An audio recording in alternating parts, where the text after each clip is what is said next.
Okay, so today I'm going to do an unboxing video. The first thing that I have is a notebook, and along with it is a pen. These are two great things to have on hand. So students are able to have like handwritten notes and like really get into like the subject being taught. Because I feel like these are more helpful than maybe a computer most of the time. The other one that I have is a phone.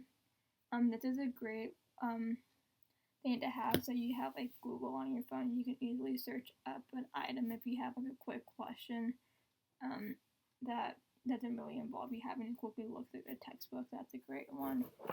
And along with it is a set of headphones. These are great, so you're able to like watch videos that teachers post or any educational YouTube videos. So that's another great one. And the last thing in the box is a water bottle. This is great to be hydrated throughout the day. So that's it. That's my unboxing video.